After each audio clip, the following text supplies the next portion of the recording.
एक से लाला शाम को मैया त्याग कहें मैया मैं तो बड़ा थक गो, कहा करूं सुबह हेती इतने काम है मुंह पे मैया।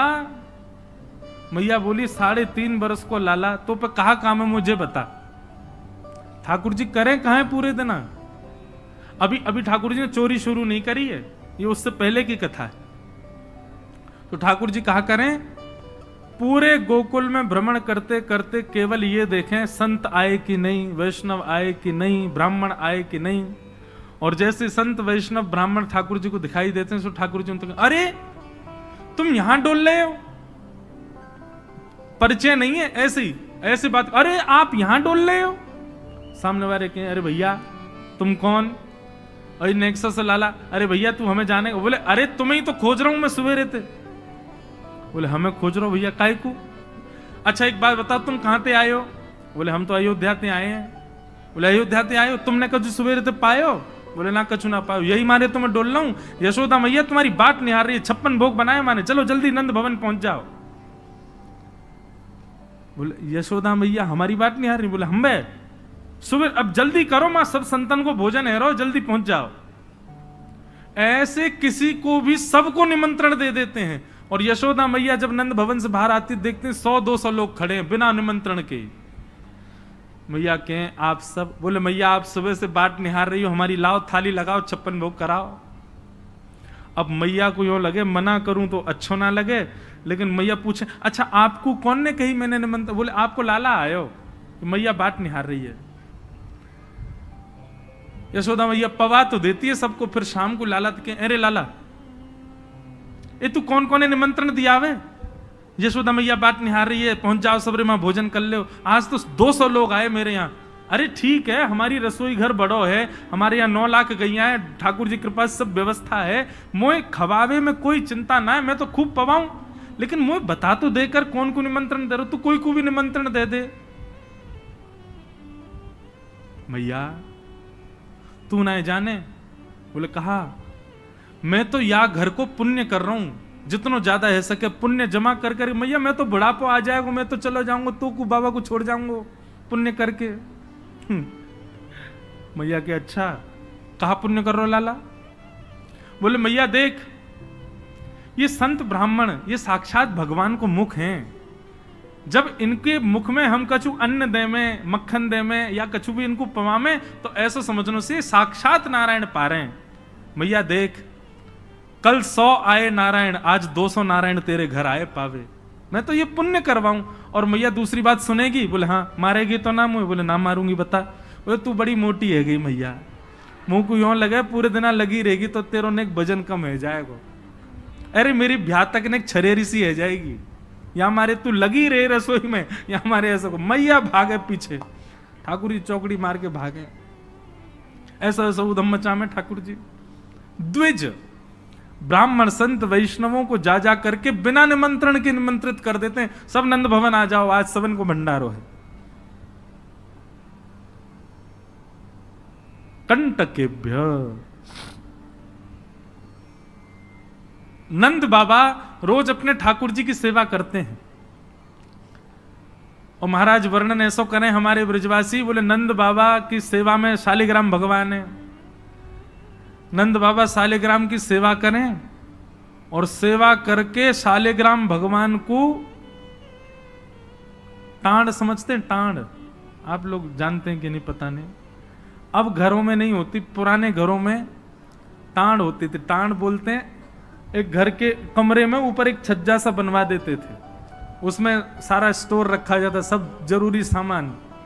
नंद बाबा क्या करते हैं पंचामृत से अभिषेक करा करके ठाकुर जी को शुद्ध जल से अभिषेक करके इत्र वित्र लगा के तिलक फोटा चुपका के बढ़िया आरती करके और फिर शालिग्राम भगवान को टांड पे धरते हैं ऊपर। बोले क्यों? बोले कन्हैया को ये गुलाब जामुन लगे और गुलाब जामुन समझ के कन्हैया मुंह में धर ले।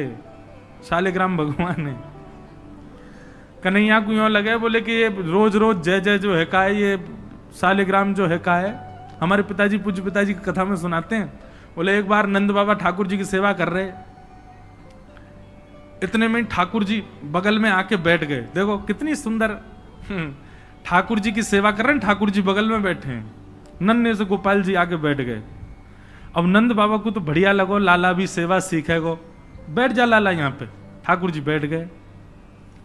नंद बाबा ने पहले दूध से स्नान करायो, फिर दही से स्नान करायो, फिर घी से स्नान करायो, शहद से स्नान करायो। जैसे ही शहद पड़ो शालिग्राम भगवान पे, सोई ठाकुर जी के लार न करिया यहाँ थे।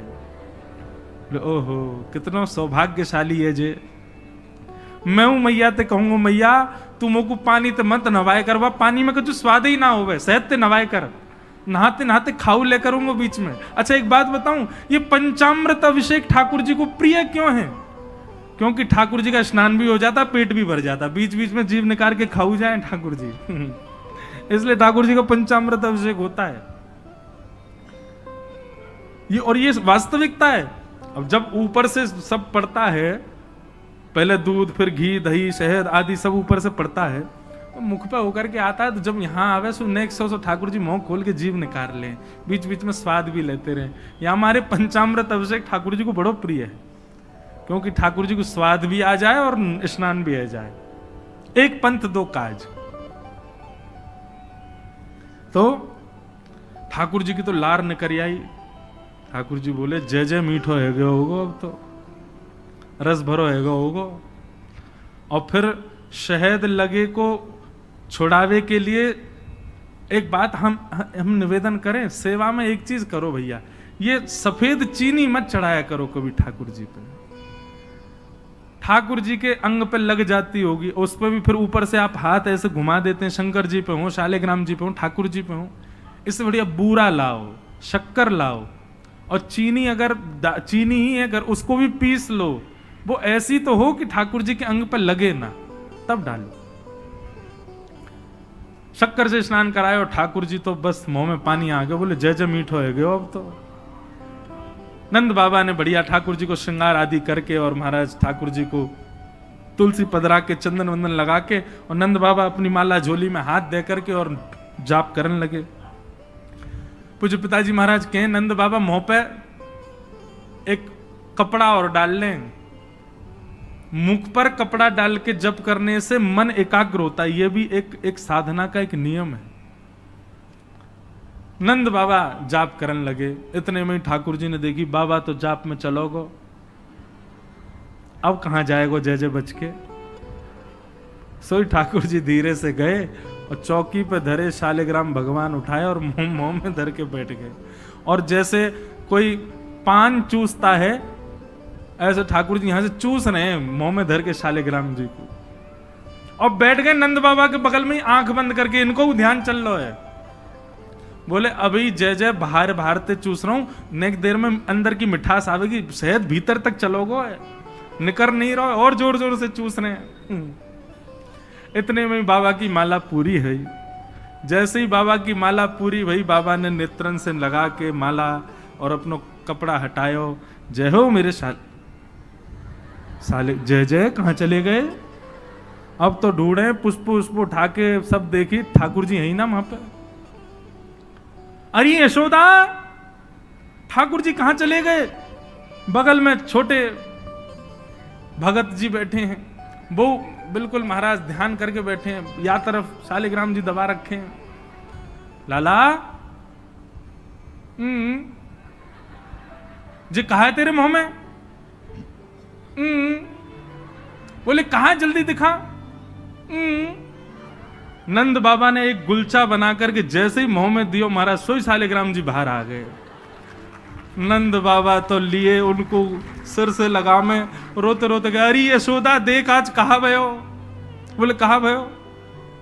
बोले तेरो लाला उद्यमी है, हमारो लाला उद्यमी है, ये बात तो मैं स्वीकार कर चुका हूं, लेकिन इतना बड़ा उद्यमी? यशोदा मैया बोली भयो का? बोले भैया जे मक्खन खा जाए, घी खा जाए, मिश्री खा जाए, दूसरे इनके घर में जा जाके खाया हुए, लेकिन आज तो यानी भगवान ही खा लिए, जय जय खा गो, हमारे शालिग्राम भगवान को खा गए हो। यशोदा मैया बोली वो तुमने शहद से स्नान कराए तो वह लगी होगी, मीठो है गो, जय जय या खा जाओ। ठाकुर जी दूर खड़े हैं। वाह दिन से नंद बाबा को नियम है स्नान ध्यान करके ठाकुर जी को टांड पे धर के जाएं कि लाला के हाथ नहीं पड़ जाए कहीं, नहीं तो जय जय खा जाएगा। ऐसी ठाकुर जी की मधुर लीला, इतनी भाव में लीला ठाकुर जी की चल रही है कि सब रीझ जाते हैं। बंधुओं, कभी कभी तो इन लीला को सुन करके, कह करके और अनुभव करके तो नेत्र सजल हो जाते हैं। ये परब्रह्म परमात्मा प्रेम के पूर्ण स्वरूप बन के आए। आहा, वर्णन करते हैं ठाकुर जी ने चोरी का मन बनाया। क्यों? बंधुओं, भगवान के काल में कंस राजा ने ब्रजवासियों के ऊपर कर लगाया था, टैक्स। और क्या टैक्स था कि आप सब लोग अपने घर में गैयाओं को पालो, सारा खर्चा स्वयं करो, और जितना दूध घी दही होगा उसका 70-80% सब मथुरा जाकर के कर के रूप में जमा करना पड़ेगा। मथुरा के लोगों को और बड़े बड़े शहर के लोगों को गैया पालनी नहीं पड़ती थी, ब्रजवासी पालन करके सारा दूध घी दही देते थे। फिर कंस के लोग जो थे वो उसको बेचते थे, उससे धन कमाता था कंस। ब्रजवासी बेचारे गैया को अपने घर में रखते, उसका पूरा ध्यान रखते, और जितना दूध निकलता 70-80% सब कंस को देना पड़ता, थोड़ा थोड़ा बचता ब्रजवासियों के पास। लेकिन नंद बाबा ब्रज के राजा थे, इसलिए उनको छूट थी। वो 9 लाख गैयाओं के मालिक थे, उनके यहां इतना कर नहीं था। एक दिन ठाकुर जी सब ग्वाल बालों के संग खेल रहे थे, खेल खेल में ग्वाल बाल ने गिर गए तो रोने लगे। ठाकुर जी बोले, अरे तुम दूध घी दही खावे वारे, ऐसे कब गिर जाओ? ठाकुर सब बोले, लाला तू खावे दूध घी दही, हमें तो खावे कोई ना मिले, हफ्ता में एक बार मिले बस। क्यों? बोले सब कंस के यहां जमा करवाना पड़े। तब ठाकुर जी ने मन बनाया कि भैया ये दूध घी दही हमारो धन है, और ये साक्षात अमृत है, ये राक्षस के पास नहीं जाना चाहिए। सबने कही, लाला कौन मारेगो तेरी बात है? कोई ना मानेगो। नेक्स्ट से तू 3.5 बरस को तेरी बातन को कौन मानेगो? ठाकुर जी बोले, बड़े है कि तो सबन को माननी पड़ेगी, लेकिन अभी से मुंह को रोक तो करनी पड़ेगी। तो क्या करें? तो बोले अभी बाल अवस्था है, राजी राजी नहीं मानते तो चोरी करके मानेंगे। सबके घरन से जब हम गौरस चोरी कर लेंगे तो फिर कंस को कहा देना पड़ेगा? कछु भी नहीं। कंस तो कह देंगे, भैया चोरी है रही है हमारे यहाँ, चोर को ढूंढो, और चोर हमको ढूंढ ही ना पावेगो, कंस हमको ढूंढ ही ना पावेगो, तो हम चोरी करेंगे। सब ग्वाल बालन को ठाकुर जी ने सिखा पढ़ा दिया, और ठाकुर जी ने चोरी करना प्रारंभ किया। सबसे पहले ठाकुर जी ने चोरी अपने घर में करी। यशोदा मैया ने वहां ठाकुर जी पकड़ लिए। तो ठाकुर जी बोले, अपने घर में तो मिशन फेल भयो, अब गोपीन के घर में जानो शुरू करो। ठाकुर जी ने अपनी रजिस्टर्ड एक संस्था बना ली, बाल गोपाल चौर प्रचार प्रसार मंडल, और उसके अधिपति, उसके प्रेसिडेंट बने 3.5 वर्षीय श्री कृष्ण। जैसे ही कोई बालक ब्रजमंडल में जन्म लेता है, तो जैसे बालक जन्म लेता है तो रिश्तेदार नातेदार आते हैं, उसके बाद फिर आशीष देने वाली एक प्रजाति के लोग भी आते हैं, सब घरों में आते हैं। और जब सब चले जाते हैं तब बाल गोपाल चौर प्रचार प्रसार मंडल आता है, और वो मंडल आकर के साथ में गौरज लेकर के आते हैं ठाकुर जी, गौ के खुर की रज, और उस रज से उस बालक का तिलक कर देते हैं। तिलक का करें? बोले 3 साल और इंतजार है, फिर ये हमारी मंडली में जे भी आ जाएगा, जे भी हमारी तरह चोर बनेगा। उसका जन्म लेते ही उसका रजिस्ट्रेशन कर जाते हैं ठाकुर जी। बड़ी अद्भुत लीला है ब्रज की। आहा, ठाकुर जी दूसरे के घरन में जाके चोरी करने लगे। ऐसा ऊधम, ऐसा उत्पात पूरे गोकुल में, महाराज नाक में दम है गयो। सब गोपी परेशान है गई, सास ननद डांट रही हैं, पति डांट रहे हैं, अरे कंस काउदना हमारे यहां सैनिक भेज के मरवा देगो, हमारे यहां से इतने दिन से मक्खन नहीं गयो है। गोपियां सब चिंतित भी होती हैं, लेकिन सबको अच्छा भी लगता है, कन्हैया आके चोरी करते हैं। तभी उन गोपियों में एक गोपी थी, उसका नाम था प्रभावती। प्रभावती गोपी एक दिन सब गोपियों से बैठ करके चर्चा, सब गोपियां कह रही थी, मेरे घर की तो ऐसे कर गो, मेरे यहां तो ऐसी मटकी फोड़ गयो, मेरे यहां ऐसा माखन चुरा गयो। प्रभावती व्यंग में हंसने लगी, हंस करके बोली, आज तक मेरे यहां दृष्टि भी नहीं डाली उस कन्हैया ने। अरे तेरो घर कैसे बच गयो? बोले, अरे कन्हैया को अपने प्राण प्यारे होंगे तो मेरे घर के आसपास भी नहीं आवेगो। वो जाने ना है मेरो नाम प्रभावती है। अब ये बात गोपी कह रही थी सब सखियों से। इतने में ही वहीं एक बालक था, वो ठाकुर जी का मित्र था। वो ठाकुर जी के पास दौड़ो दौड़ो गए। वो लाला, एक गोपी है प्रभावती, वाने यूं कहिए लाला को अपने प्राण प्यारे होंगे तो आवेगो मेरे यहाँ चोरी करवे, मेरे यहाँ आ ही ना सके। प्राण प्यारे यही मारे ना आवे। ठाकुर जी बोले हमको चुनौती दे रही है? बोले हम बे लाला तू को चुनौती दे रही है। बोले अगलो धावो यही के घर मारनो है। सबसे पहले तो ठाकुर जी ने प्रभावती के देवर को अपना सखा बनाया। देवर कितना बड़ा, वो भी छोटा सा ही था। ठाकुर जी ने उसको अपना सखा बनाया। सखा बना करके उसको बेला फुसला करके बढ़िया उसको बढ़िया मक्खन वक्खन खवा के अपने पक्ष में कर लिया। ठाकुर जी बोले ए सुन, तेरी भाभी प्रभावती एक दिन चुनौती दे रही कि कन्हैया मेरे यहां चोरी करके दिखाए। प्रभावती का देवर बोलो लाला बता कहा करनो। बोले जा देना तेरी भाभी बढ़िया वारो मक्खन निकारे, बस तू संकेत कर दियो, और जब वो जमुना जल भरवे जावे घर में कोई नहीं हो वही समय हमारा आक्रमण होगो। ठीक है। प्रभावती ने एक दिन बढ़िया मक्खन निकारो और महाराज मक्खन निकाल करके छींके पर टांगो, और वो बालक ने देख लिया, दौड़ करके ठाकुर जी के पास बोले आज भाभी ने मक्खन निकालो, आज ही चलो लाला। बोले हाँ आज चलेंगे। प्रभावती यमुना जल भरने के लिए गई। ठाकुर जी उसके यहां प्रवेश कर गए, और प्रवेश करके महाराज चार चार के ऊपर तीन, तीन के ऊपर दो, दो के सबसे ऊपर ठाकुर जी, और ठाकुर जी लेकर के बढ़िया मक्खन खाने लगे। मक्खन दूसरे इनको पवान लगे कि मरकान भोक्षण विभजति सचेन नात्रिभांडम भिनत्ति। स्वयं पाते हैं, ग्वाल बालों को पवाते हैं, और जब सब पा लेते हैं तो फिर मरकान भोक्षण संग में बंदर और चलते हैं उनको भी पवाते हैं। लेकिन प्रभावती के यहां इतना मक्खन था, इतना मक्खन था, ठाकुर जी का भी पेट भर गया, ग्वाल वालों का भी भर गया, और सब बंदरों का भी पेट भर गया, लेकिन मक्खन अभी पूरा नहीं हुआ, खत्म नहीं हुआ। ग्वाल बाल बोले लाला मक्खन तो अभी बहुत सारो बच गो। ठाकुर जी बोले ये प्रभावती हमको बड़ी चुनौती दे रही ना, याकू ने मजा तो चका जाए। सो कहा कियो। ठाकुर जी ने एक हंडी लई, एक लठ लियो, और वहां से वह हंडी को फोड़ दियो, जितना मक्खन हो सब नीचे गिर गयो, और वह मक्खन को चौका लगा गए, पोंछा कर गए पूरे घर में। एक एक कोने पे जाकर के मक्खन रह नहीं जाए कहीं भी, और पूरे में बढ़िया चौका लगा करके, और ठाकुर जी अपने ग्वाल बालों के संग अंधेरे में छुप के खड़े है गए। बोले देखियो अब मजो आवेगा, प्रभावती आवेगी। प्रभावती आई, सिर पर दो दो मटकियां बड़ी अचक अचक करके चल रही थी, संभल के चल रही थी।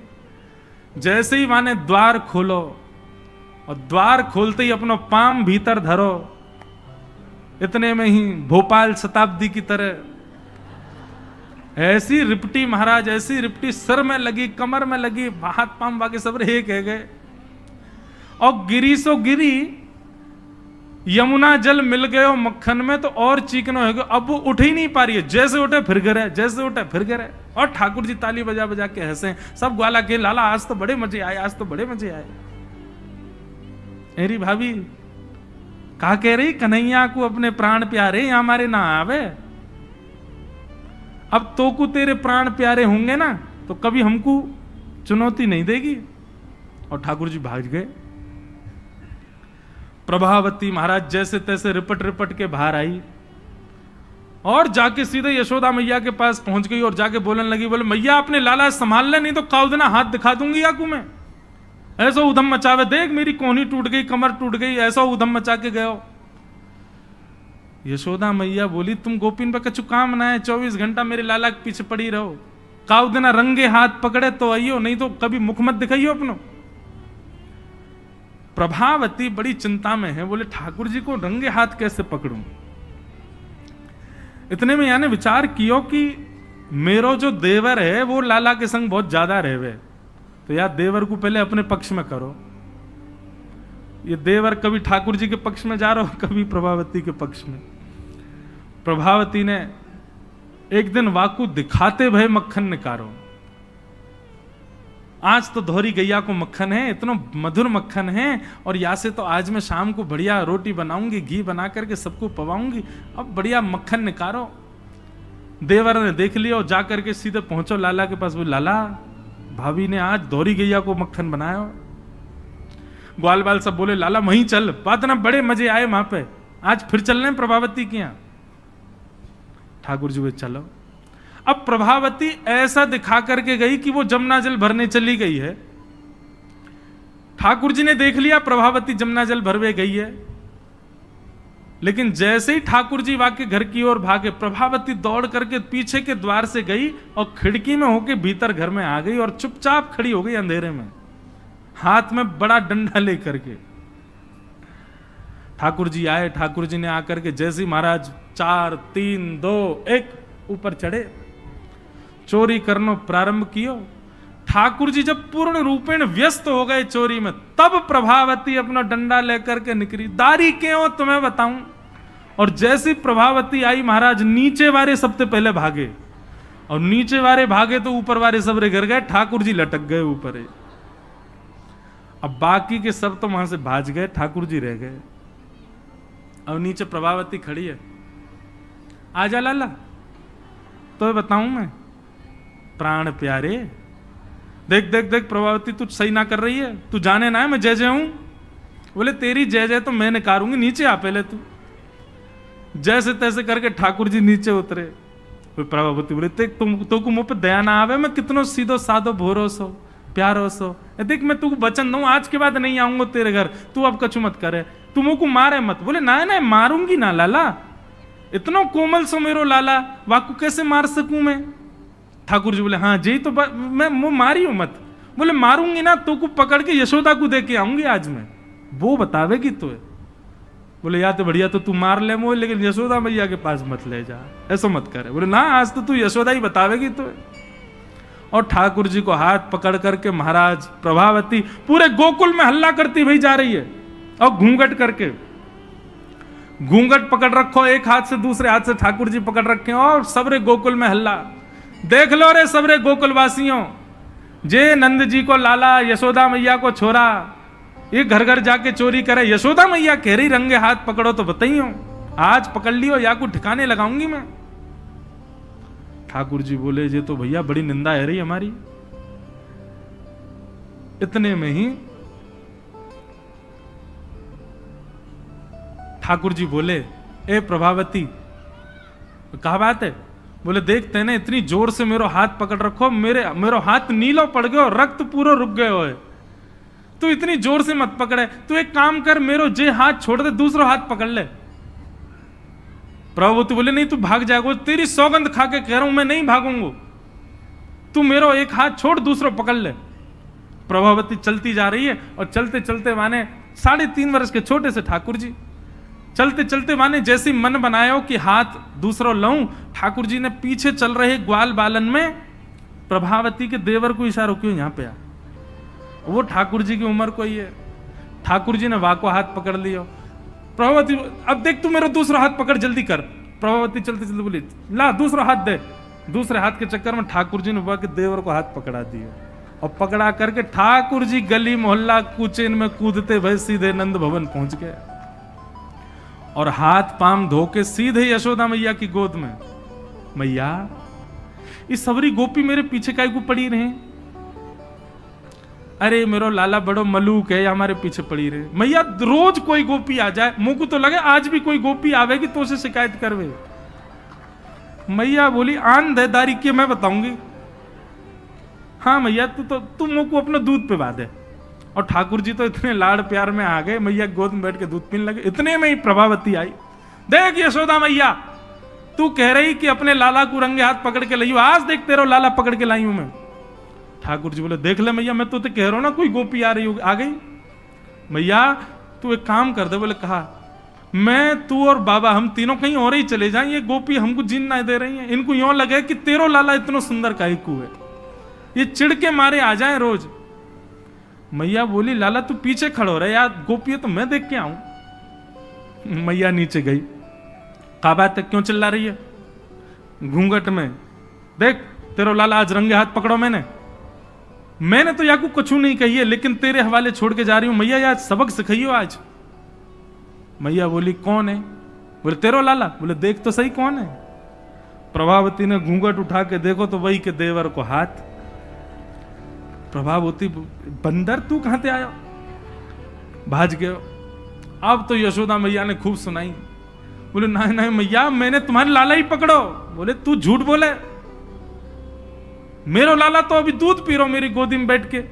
कन्हैया, इतने में ठाकुर जी आए भी तो। हाँ मैया, कहा कर रहे हो तू? मैया मैं तो तेरी गोद में बैठो दूध पी रहा।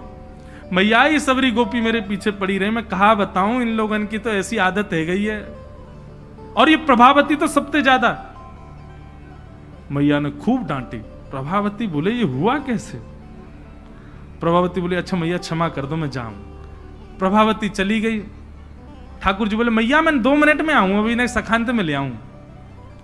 जैसे ही प्रभावती ने दूर पहुंचे सो ठाकुर जी आए आगे से, और प्रभावती के आगे आगे खड़े हो गए। तो कहो जी कैसी रही आज? प्रभावती बोली तेने ही कियो कैसे? बोले मैंने कैसे कियो वो मत पूछे, लेकिन मैं तो कुछ चुनौती देवे आया हूं। आज तेने मेरो हाथ पकड़ो तो मैंने अपनो हाथ देवर में बदल दियो। कल को अगर तेने मुझे पकड़ो तो तेरो हाथ मेरो हाथ खसम में बदल जाएगा। देवर से तेरे पति को हाथ आ जाएगा हाथ में। तू जाने ना नंद जी को लाला हूं मैं। प्रभावती इतनी लज्जा की हो गई कि फिर वो कितने दिन तक बाहर नहीं आई अपने कक्ष से, भवन से।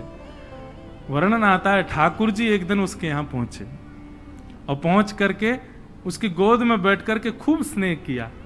और स्नेह करते तब भी नहीं मानी, खूब नाराज हो गई ठाकुर जी से, मुंह फेर करके बैठ गई। ठाकुर जी बोले एक बार मेरी ओर देख ले। प्रभावती बोली नहीं देखूंगी। बोले बस एक बार देख ले, फिर जीवन भर मत देखियो। जैसी प्रभावती ने ठाकुर जी की ओर देखा, शंख चक्र गदा पद्म धारण करके चतुर्भुज रूप में ठाकुर जी ने उसको दर्शन दिए। बोलो भक्त वत्सल भगवान की। ऐसी ठाकुर जी की मधुर लीला वृंदावन में चल रही है। ऐसी अनेक लीलाएं हैं व्रज की, उनको ठाकुर जी संपादित कर रहे हैं। एक दिन मैया ने ठाकुर जी को ऊखल से बांध दिया। ऊखल से बांध करके मैया चली गई। ठाकुर जी ने ऊखल में बंधे भये ही वृक्षन के बीच से निकले, स्पर्श करती दोनों वृक्ष टूट गए। कुबेर के पुत्र नलकुवर मणिग्रीव प्रकट हो गए। दोनों ने भगवान की स्तुति गाई। ठाकुर जी ने दोनों को क्षमा किया। और ये बात जान करके नंद बाबा उन्होंने मन बनाया कि अब हम गोकुल में नहीं रहेंगे। और नंद बाबा के छोटे भैया ने एक दूसरे वन का नाम बताया जिसका नाम है वृंदावन।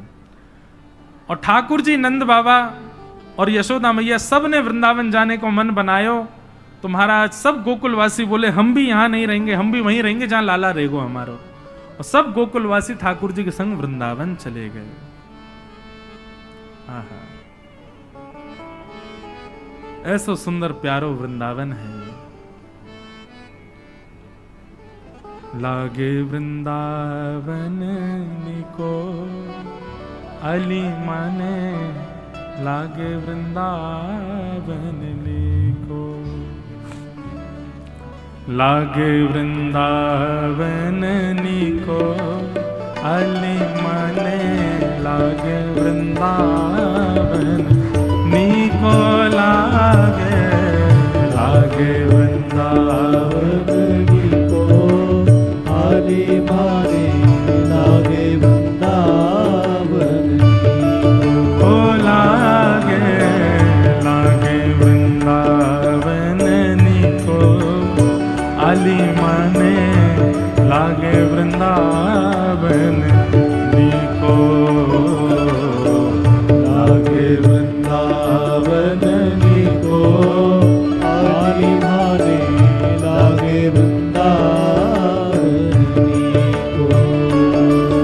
ओ घर घर तुलसी ठाकुर सेवा, घर घर तुलसी ठाकुर सेवा, घर घर तुलसी ठाकुर सेवा, घर घर तुलसी ठाकुर सेवा। दर्शन गो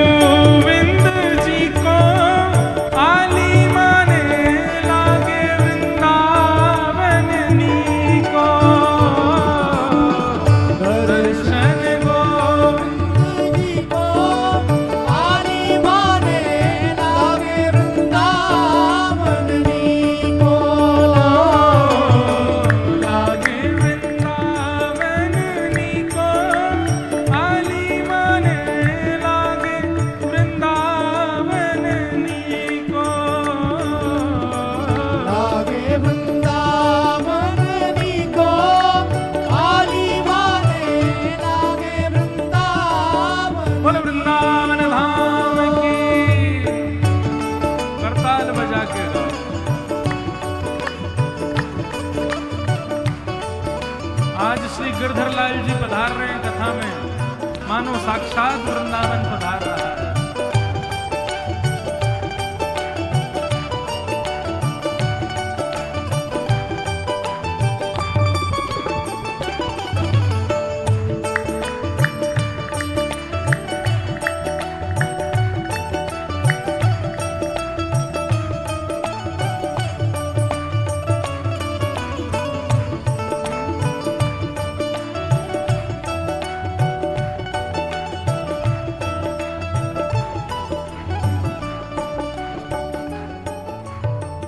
रतन सिंहासन आप विराजे, रतन सिंहासन आप विराजो, रतन सिंहासन आप विराजे, रतन सिंहासन आप विराजो। कैसे? मुकुट धरे तुलसी को,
भाई क्या कहती है भैया? ओ भजन बिना नर फीको, वाली माने लागे वृंदावन नीको। भजन बिना नर फीको, वाली माने लागे वृंदावन नीको।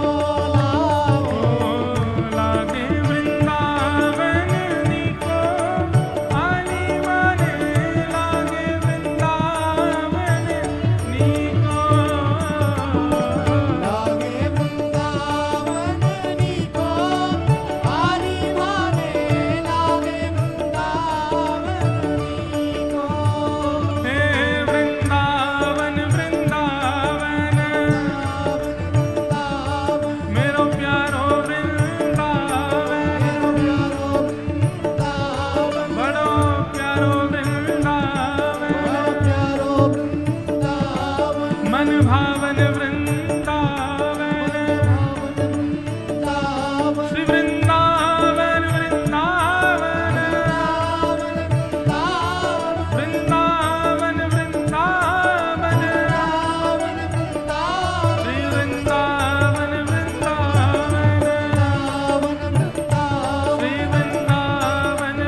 वृंदावनम संप्रविश्य सर्वकाल सुखावहम। सबको बहुत सुख मिला वृंदावन आकर के। ठाकुर जी अत्यंत प्रसन्न हो गए वृंदावन आकर के। क्यों भैया? वृंदावन ब्रह्मा जी ने नहीं बनाया है, वृंदावन इस पृथ्वी का अंग नहीं है। श्यामा हृदय कमल सो प्रगटो। हम वृंदावन रसामृत पद में क्या गाते हैं? किशोरी जी के हृदय से वृंदावन प्रकट हुआ है। और जब किशोरी जी के हृदय से प्रकट हुआ तो श्याम हृदय को भाई वृंदावन प्यारो वृंदावन। वृंदावन, वहां का एक एक कण स्वयं श्री जी ने अपने हाथ से रखा है। वृंदावन सामान्य भूमि नहीं है भैया। इसलिए वृंदावन का प्रेम आपके चित्त में है, वृंदावन जाने की इच्छा आपके चित्त में है, वृंदावन के प्रति प्रीति आपके चित्त में, ये बहुत बड़े सौभाग्य की बात है। किशोरी जी की कृपा के बिना वृंदावन प्रिय नहीं लगता है। और अभी कोविड के बाद तो हमारी किशोरी जी इतनी दयालु हो गई हैं, पता नहीं इतनी ज्यादा रस भरी हो गई हैं, अब तो सबको वृंदावन से प्रेम हो गया। अब जिसको देखो उसको वृंदावन जाना है। मैं कह रहा हूं भले ही फोटो खिंचवाने जाना, उसको वीडियो बनवाने जाना, लेकिन जाना तो है ना वृंदावन। मैं खुद भी सोचता हूं कि वृंदावन जाओ तो उसके रस को समझ के जाओ, पर मन में एक भाव आता है, किशोरी जी की कृपा के बिना वृंदावन नहीं आ सकता। तो अगर कोई व्यक्ति आधुनिक कार्यों के लिए ही वृंदावन जा रहा है तो वह भी तो किशोरी जी की कृपा से आ रहा है ना। इतना ही बहुत है कि आप वृंदावन से प्रेम कर तो रहे हो। लेकिन बंधुओं, एक आध बार का प्रेम वृंदावन से रहा जाए, ये इसमें फिर आप वंचित हो जाओगे। कम से कम वृंदावन जाओ तो उस वृंदावन को सदा अपने चित्त में लेकर के आओ, सदा आपके चित्त में रहे, हृदय में वृंदावन रहे। ठाकुर जी वृंदावन पधारे। भगवान ने वृंदावन आकर के सबसे पहले अघासुर का वध किया, और अघासुर का वध करने के पश्चात ठाकुर जी ने ब्रह्मा जी के मोह को दूर किया। ब्रह्मा जी को यह भगवान पर संशय होने लगा कि यह परब्रह्म नहीं है। क्यों? बोले एक दिन ठाकुर जी मधुमंगल के मुख पे लगी भाई कड़ी चाट गए। अब ठाकुर जी तो प्रेमी हैं, वो कोई विचार थोड़ी करें। मधुमंगल के मुंह पे कड़ी लग रही, सो ठाकुर जी बोले दारी के तेने मुंह कड़ी ना खवाई, छुप के खाया आयो। मधुमंगल बोलो लाला खट्टी कड़ी या हमारे में छुप के खा गए हो कि तुम माने ना है खाए बिना। ठाकुर जी बोले लेकिन मुंह तो फिर मिल गई। बोले कैसे? बोले तेरी मूछ बन नहीं है, तेरे मुंह पे छींटे पड़े, सुन चाटियो मत यहाँ पे आ। और ठाकुर जी ने उसका मुख पकड़ा और अपनी जीभ निकाल के वहां पूरे मुंह चाट गए। मधुमंगल के तो प्रेमाश्रु गिरने लगे। लाला को हृदय, लाला तू इतना प्रेम मत करे कर, काउदना यदि दूर चलोगे तो तेरे वियोग में प्राण निकल जाएंगे हमारे। यहां तो ऐसा प्रेमास्पद रूप ठाकुर जी प्रकट कर रहे थे, पर ब्रह्मा जी को लगा राम राम राम राम, ये परब्रह्म है, ये भगवान है, ये परमात्मा है। एक पद आता है, अष्टसखा गाते हैं, आज दधि मीठो मदन गोपाल। एक दिन ठाकुर जी हंडी गोद में रख के और सब ग्वालों को अपने हाथ से दही खवा रहे थे। ग्वाल बाल सब कहने लगे, बोले लाला हम पे पात्र तो है ना। बोले पतुआ लिया, पतुआ माने पत्ता, पत्ता ले करके सब ग्वाल बाल वही में पा रहे हैं ले करके। अब महाराज वहां वर्णन आता है, ऐसो दही हम कबहू ना चाखो। सब ग्वाल बाल कह रहे हैं ऐसो दही हमने अपने जीवन में कभी खाया ही नहीं है। क्यों? बोले ठाकुर जी दही दे रहे हैं, जब तक दूसरा ग्वाला आवे तब तक हाथ में लगी दही को ठाकुर जी स्वयं चाट जाए, फिर दही निकाल के फिर दे दें। मतलब ठाकुर जी के अधरामृत से मिली भई दही है, या हमारी मीठी लग रही है। सबन को बांट दियो तो 2-4 ग्वाला रह गए पीछे, उनको दही नहीं मिलो। ठाकुर जी से कहने लगे, बोले लाला हमें तो दही मिलो ही ना, अब हम क्या करें? सो ठाकुर जी वहां पद में वर्णन आता है, ठाकुर जी बोले तुम चिंता मत करो। बोले तो क्या करें? बोले जो नहीं पायो सुनो मेरे भैया, जिनको दही नहीं मिलो वो ध्यान से सुनो। बोले कहा? बोले मेरी हथेली चाट लो, एक उंगली तू चाट ले, दूसरी उंगली तू चाट ले, अंगूठा तू चाट ले, और कौन रहेगा? बोले तू यह चाट ले। एक बोला मैं रह गया, बोले तू यह चाट ले। दो चार है, उनने अपने पत्ता फेंक, बोले हम रह गए, बोले तुम यहां तक चाट ले। अब हंडी में हाथ दे दे कि यहां तक पूरे दही में सन गए। ठाकुर जी बोले लो जाकू जहां ते मिले मेरे हाथ से दही चाट ले। अब ठाकुर जी अपना हाथ चटवा रहे हैं, और ग्वाला सब अपने मुख से जीव निकाल निकाल के चाट रहे हैं। ब्रह्मा जी को लगा ये परब्रह्म है, ये परमात्मा है, हो ही नहीं सकता, ये जरूर कोई भैलूपिया है, हम देवताओं को पागल बना रहा है भगवान बन करके, और मैं इसकी परीक्षा लूंगा। बंधुओं, प्रेम में सब जाहिर है। प्रेम में परमात्मा अपनी प्रभुता भूल करके, अपने नियमों को भूल करके, एक बात बताऊं, मैं एक बात कथाओं में कहा करता हूं, ठाकुर जी इतने नियम में क्यों रहते हैं?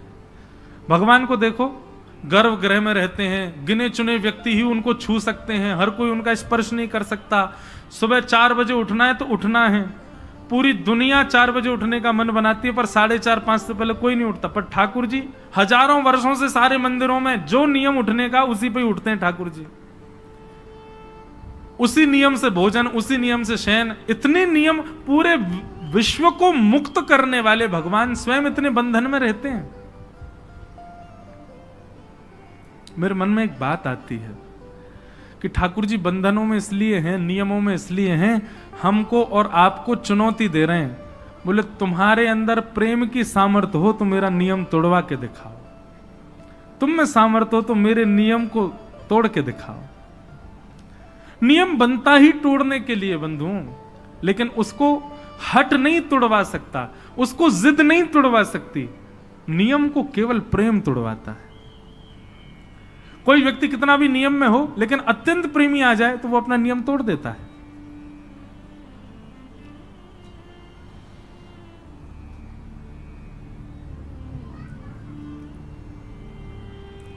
तो प्रेम में सब कर सकते हैं, ठाकुर जी अपना नियम तोड़ देते हैं। लेकिन ब्रह्मा को संशय हुआ और ब्रह्मा ने आकर के अवकाश देखा, ठाकुर जी कहीं और थे, ग्वाल बाल कहीं और थे, ग्वाल बालों को हरण करके ब्रह्मा जी ले गए। भगवान ने जब देखा कि ग्वाल बाल नहीं है तो पहले ठाकुर जी रोए, कहां चले गए सब। उसके बाद ठाकुर जी ने अपने अंदर से ही ग्वाल बाल प्रकट कर लिए और 1 वर्ष तक भगवान ही ग्वाल बालों के रूप में विचरण करते रहे। 1 वर्ष बाद ब्रह्मा जी देखने आए, देखूं तो सही बहलूपिया कृष्ण क्या कर रहा है। तो जितने ग्वाल बाल ऊपर ब्रह्मलोक में थे वो सब नीचे भी थे। ब्रह्मा जी समझ गए, बोले ओहो ये तो अपराध कर दिया मैंने, अब भगवान से मुझको क्षमा मांगनी चाहिए। क्षमा मांगने के लिए ब्रह्मा जी जैसे ही ग्वाल बालों को लेने के लिए ब्रह्मलोक गए, तो ब्रह्मा जी से पहले ब्रह्मा का रूप धारण करके भगवान चले गए ब्रह्मलोक और द्वारपालों से कह दिया आजकल नकली ब्रह्मा बहुत घूम रहे हैं, दूसरा कोई आवे तो मारपीट के भगा देना उसको, हमसे आज्ञा लेने की भी आवश्यकता नहीं है, सीधे प्रहार कर देना। असली ब्रह्मा जब पहुंचे, द्वारपाल सीधे भागे पीछे उनके डंडा लेके, वो नकली ब्रह्मा भागे यहां से। ब्रह्मा जी बोले अरे मैं ही ब्रह्मा हूं, तुम जानते नहीं हो किसके पीछे भाग रहे हो? ए तुम चतुरानन हूं मैं। बोले तुम चतुरानन नहीं हो, तुम ब्रह्मा नहीं हो, ब्रह्मा तो भीतर बैठे। ब्रह्मा जी बोले भीतर बैठे मतलब? बोले हाँ अभी अभी आए थे, उन्होंने ही हमको बताया बहलूपिया घूम रहे हैं, तुम बहलूपिया हो। ब्रह्मा जी ने अंत में स्वीकार कर लिया कि हाँ मैं नकली हूं, पर मुझे असली का दर्शन करा दो, मैं उनके दर्शन करने आया हूं। जैसे ही ठाकुर जी के सन्मुख लेकर के ब्रह्मा को गए, तो ब्रह्मा के रूप में सबको दिख रहे थे भगवान, लेकिन स्वयं ब्रह्मा को ठाकुर जी साक्षात चतुर्भुज नारायण के रूप में दिखाई दे रहे थे ब्रह्मलोक में। ब्रह्मा जी ने जाकर के कान पकड़े, क्षमा कर दो भगवान, मुझसे गलती हो गई, अपराध हो गया। और ब्रह्मा जी ने यहां स्तुति गाई है, नो मिड्यते प्रभुपुषे टडिदंबराय गुंजावतम परिपिच्छल सन्मुखाय। कम से कम 3 दिन तक इस स्तुति पर चर्चा हो सकती है, इतनी सुंदर स्तुति है ब्रह्मा जी की। लेकिन ब्रह्मा जी की स्तुति में आपको क्या दिखेगा पता है? प्रेम से बात शुरू करेंगे, चतुराई पे जाके खत्म करेंगे। एक उदाहरण सुनो। ब्रह्मा जी कहते हैं उक्षेपणम गर्भ गतस्य पादयो किम कल्पते मातुरदोक्ष जागसे। हे नाथ, एक बात बताइए, क्या गर्भ में बैठा बालक जब लात मारता है तो मां उससे नाराज हो जाती है? गर्भस्थ माता के गर्भ का बालक कभी अंदर कुछ किलोल करे, कभी हाथ पांव चलावे, तो क्या उसकी मैया उससे नाराज होती है? भगवान बोले नहीं, कभी नहीं होती। तो बोले नाथ, ये पूरा ब्रह्मांड आपके गर्भ में है और इस ब्रह्मांड का हर व्यक्ति आपका बालक है और मैं ब्रह्मा भी आपके गर्भ में ही हूं। यदि मुझसे थोड़ा सा अपराध हो गया तो आप मुझसे नाराज क्यों हो गए? चतुराई देखी, इसीलिए तो वो चतुरानन है। ब्रह्मा जी की वाणी सुनकर के भगवान बोले तुम्हारी शब्दावलियों में चतुराई बहुत है ब्रह्मा, लेकिन मैं तुमको क्षमा नहीं करूंगा। और भगवान ने ब्रह्मा जी को क्षमा किया ही नहीं, चले गए। ब्रह्मा जी रोते रहे। ठाकुर जी वापस आकर के लीला अपनी करने लगे। पौगंड लीला हुई। 6 वर्ष के ठाकुर जी हो गए। एक दिन धेनुकासुर का वध किया। उसके वध के पश्चात ठाकुर जी काली देह में कूद गए और वहां जाकर के कालिया नाग का मर्दन किया। सब ब्रजवासी आकर के रुदन करने लगे। भगवान ने तांडव नृत्य करके कालिया नाग के ऊपर दर्शन कराए। वेणु गीत की कथा आई। सुंदर वेणु वाद्य करते हुए जिस प्रकार गोपियों के साथ ठाकुर जी लीला करते हैं उसका वर्णन आया। तत्पश्चात मथुरा की गोपियों पर भगवान ने कृपा की और एक दिन ठाकुर जी गौ चारण करके लौट रहे थे और पूरे ब्रजमंडल में देसी घी की सुगंधी आ रही है। सब बढ़िया बढ़िया पकवान अपने अपने घरों में बना रहे हैं। ठाकुर जी ने जाके पूछी, भैया ये 56 भोग कौन के काजे बनने हैं? किसी ने उत्तर नहीं दिया तो ठाकुर जी नंद बाबा के पास गए।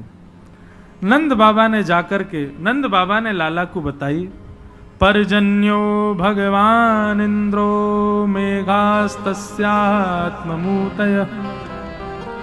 लाला, पर्जन्यो भगवान इंद्रो मेघास्तस्यात्म मूर्तय। ये पर्जन्य यानी कि इंद्र हमारे भगवान हैं। ये 56 भोग के दर्शन हो, मुंह में पानी नहीं आ जाए आपके। ये सबसे पहले ठाकुर जी का भोग लगेगा। अभी आप लोग ध्यान कथा की ओर ही रखो। अभी गिरधर लाल जी भी पधारेंगे, उनका मंगल दर्शन हो। आज ये आगे की तरफ इसलिए लगाई गई ताकि आपको सबको वहीं से ही लाल जी का दर्शन हो जाए।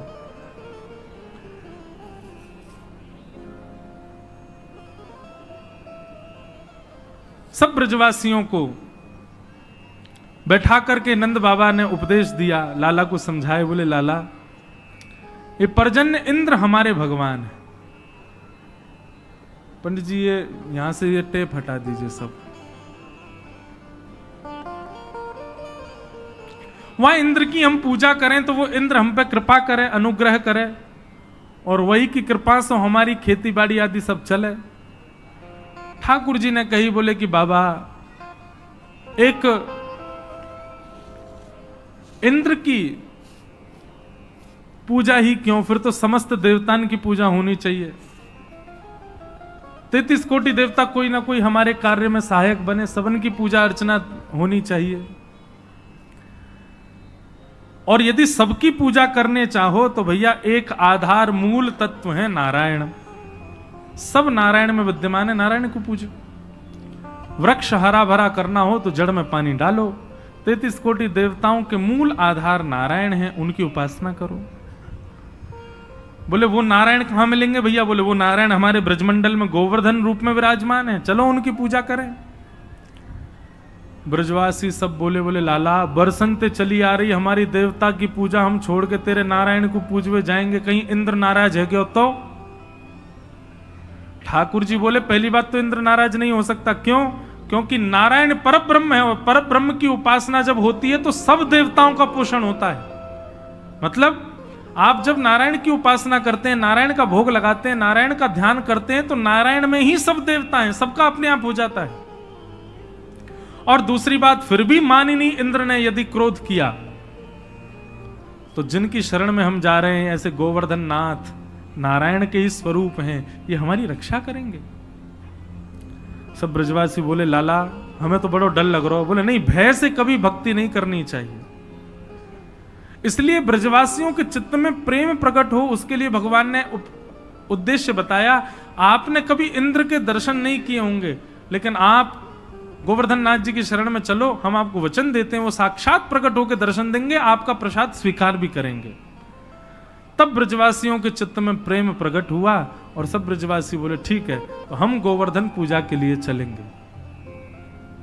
और सब ब्रजवासी अपने अपने घरन की 56 भोग सजा करके और श्री गोवर्धन की यात्रा पर निकल पड़े हैं। सब लोग नाचते गाते भये, आनंद करते भये गोवर्धन जा रहे हैं।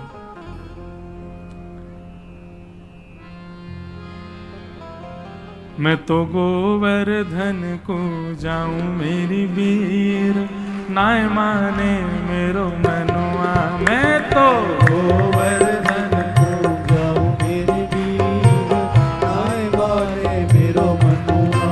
मैं तो गोवर्धन को जाऊं मेरी वीर, नाय माने मेरो मनुआ। मैं तो गोवर्धन को जाऊं मेरी वीर, नाय माने मेरो मनुआ। ओ नाय माने मेरो मनुआ, अजी नाय माने प्यारो कनुआ। नाय माने मेरो मनुआ, अरे नाय माने प्यारो कनुआ। नाय माने मेरो मनुआ, जी नाय माने प्यारो कनुआ। नाय माने मेरो मनुआ, अरे नाय माने प्यारो कनुआ। मैं तो गोवर्धन को जाऊं मेरी वीर, नाय माने मेरो मनुआ। मैं तो गोवर्धन को जाऊं मेरी वीर, नाय माने मेरो मनुआ। ए 7 कोस की दे परिक्रमा, 7 कोस की दे परिक्रमा। 7 कोस की दे परिक्रमा, 7 कोस की दे परिक्रमा। 7 कोस की दे परिक्रमा, 7 कोस की दे परिक्रमा। 7 कोस की दे परिक्रमा, 7 कोस की दे परिक्रमा। ओ मैं तो मानसी गंगा नहाऊं मेरी वीर, नाय माने मेरो मनुआ। मैं तो मानसी गंगा नहाऊं मेरी वीर, नाय माने मेरो मनुआ। मैं तो गोवर्धन को जाऊं मेरी वीर, नाय माने मेरो मनुआ। मैं तो गोवर्धन को जाऊं मेरी वीर, नाय माने मेरो मनुआ।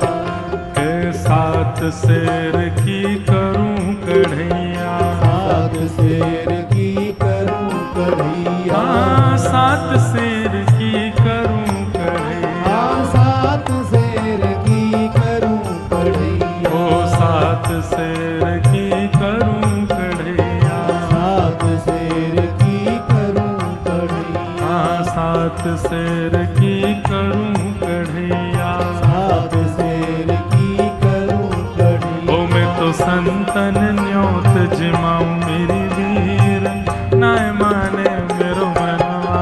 मैं तो संतन न्योत जिमाऊं मेरी वीर, नाय माने मेरो मनुआ। ओ मैं तो गोवर्धन को जाऊं मेरी वीर, नाय माने मेरो मनुआ।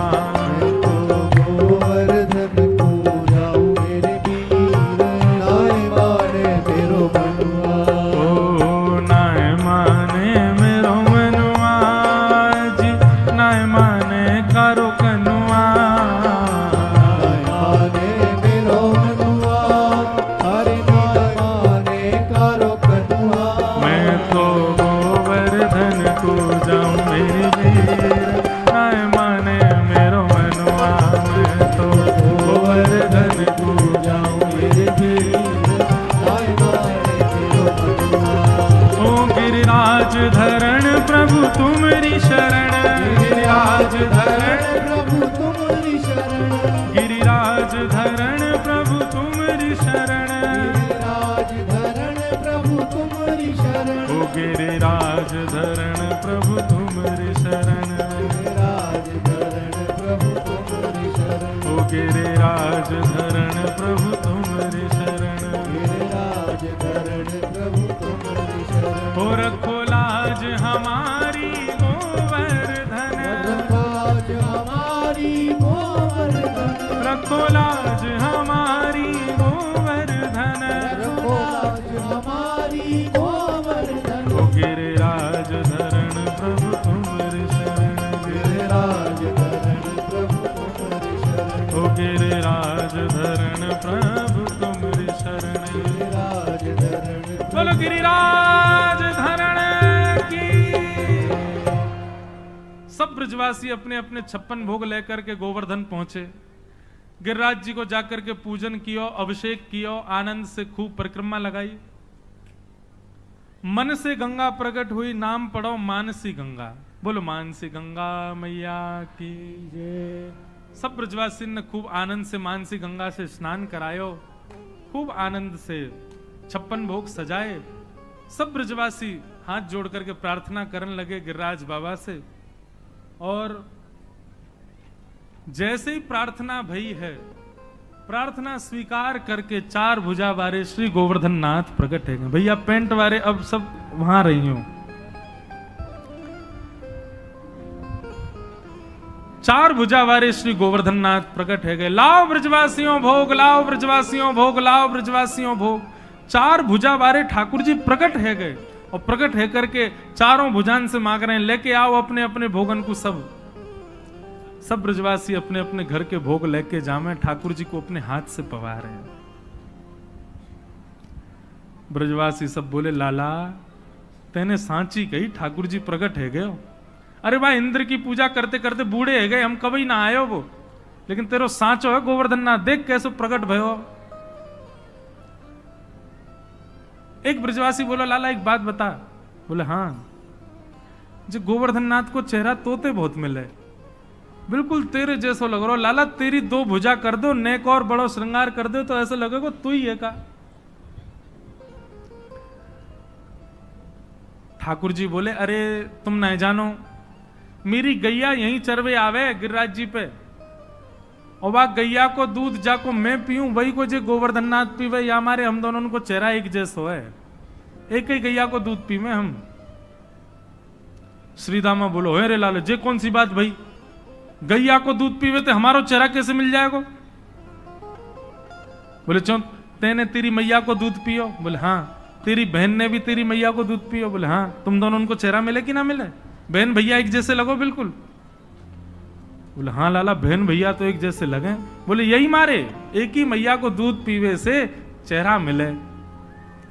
श्री दामा थोड़ी देर सोचने लगो, फिर बोलो अरे लाला फिर तो बछड़ा को चेहरा वो हमते मिलना चाहिए, वो गैया को दूध पीवे वही गैया को हम पीवे, हमारो चेहरा तो मिले ना। बात ठाकुर जी बोले अब जाए मैं कल बताऊंगा, अभी मत पूछे मुझे, अभी तो यूं ही सुन ले कि हम दोनों एक ही गैया को दूध पीवे।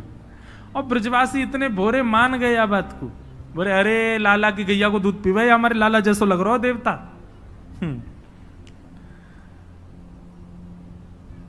मधुमंगल बोलो लाला मुंह तो ऐसा लगे तेरो देवता बहुत दिना को भूखो दिखे, देखियो कैसे खारो है, इकत छोड़ेगा हमारे काजे। ठाकुर जी बोले ऐसे नहीं कहते, तेरे बा इंद्र ने एक चीज स्वीकार करी इतने दिना में, कम से कम जे पा तो रहे हैं। सब ब्रजवासी बड़े आनंद में थे, वहीं नाच रहे हैं, वहीं गा रहे हैं, गिरिराज जी को भोग लगा रहे हैं और बड़े सुख में सब भर आए। आप ही पूजे आप पुजावे, ठाकुर जी स्वयं पूज रहे हैं। कितना सुंदर दृश्य रहा होगा। अच्छा देखो, एक ना नासिक की कथा में हमने व्यास मंच से एक कथा सुनाई थी और उसमें कहा था राम कृष्ण दोनों मिले और उनके मिलन का कोई चित्र बना के लाए, ऐसा हमने कहा। आप विश्वास माने अभी तक हमारे पास में 35 चित्र आ चुके हैं बन करके, और इतने सुंदर सुंदर बालकों ने चित्र बनाए, राम कृष्ण दोनों एक दूसरे गले में गलवैया हाथ डाल करके। वो कथा तो फिर नासिक वाली सुनो, उसमें वो सुनाई है हमने, दोनों का मिलन हुआ, ठाकुर जी का और श्री राघव जी का। अच्छा, उस चित्र में हमने एक बात कही थी कि देखने वाले को पता ना लगे कि कृष्ण कौन है और राम जी कौन है। अब आप जब मोर पिच बना देते हैं तो समझ आ जाती है कि ये कन्हैया है, वंशी हाथ में दे देते हैं तो समझ आती है कन्हैया है। ऐसा चित्र बनाना है कि नेत्रों से ही पता चले कि कृष्ण कौन है, क्योंकि जिनके नेत्र चपल दिखें वो कन्हैया हैं, जिनके नेत्र गंभीर हैं वो राम जी, बाकी सब कुछ एक जैसा। तो 35 चित्र आ गए, एक से एक आए हैं। मैं क्या बताऊं, कभी कभी देख करके इतना आनंदित होता हूं, पर ऐसा वाला चित्र नहीं आया अभी जिसमें किसी भी अंग से पता ही ना चले कि रामकृष्ण कौन है, बस नेत्रों से पता चले कि हाँ ये थोड़े चंचल नेत्र हैं तो ये कन्हैया हैं। एक बंबई के एक बहुत बड़े आर्टिस्ट हैं, वो बना तो रहे हैं, देखो आ जाए तो एक एक छवि अभी अभी फिर से